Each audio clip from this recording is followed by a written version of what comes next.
Yomא Perek Gimel Mishnah Aleph.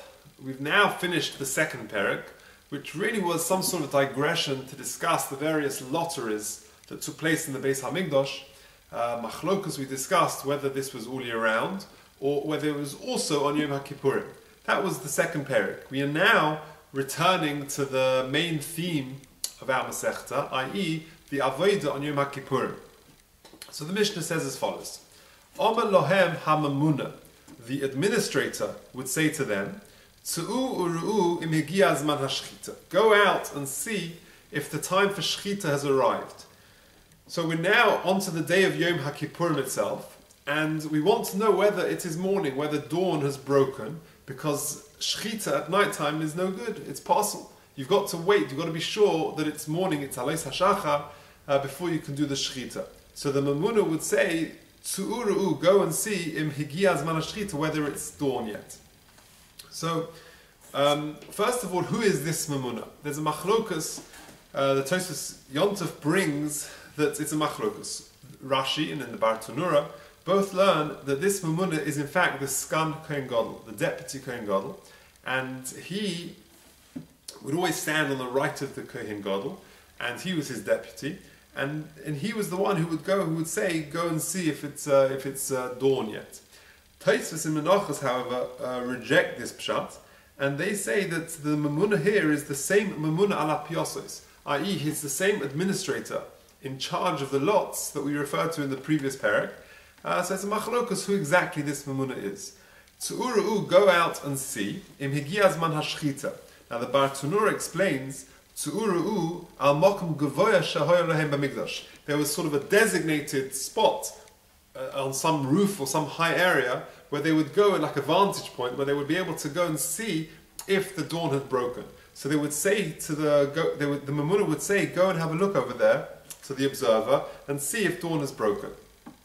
Im higia, if the time had arrived, haroya omer barkoi, the observer who was waiting to see if the sun had sort of emerged from the horizon, would say barkoi. Now barkoi is from the lashon of barok. Barok is like kolos of brokim, with like lightning. There's like a glimmer of ray of the sun. So barkoi, he would shout out barkoi, which means that at one point on the horizon, on the eastern horizon, the sun could be spotted, and therefore it was dawn. How could one person be believed? Surely you need two eidim. So the Mefarshim explain that since the Tosfos Yontef says ve'ed echad ne'eman b'milsa da'avida ligluye, quoting the Yerushalmi, since this is going to become apparent, he can't sort of lie because it's easy to verify it. It's a milsa da'avida ligluye. Therefore, one aid is believed, one witness is believed. Okay, continues the Mishnah. Matisya ben Shmuel omer heir pnei kol hamizrach. Matisya ben Shmuel said, Heir pnei kol hamizrach, the whole of the east has lit up. Now there's a machlokus how to learn this. Most learn this to mean that it's a second opinion, i.e.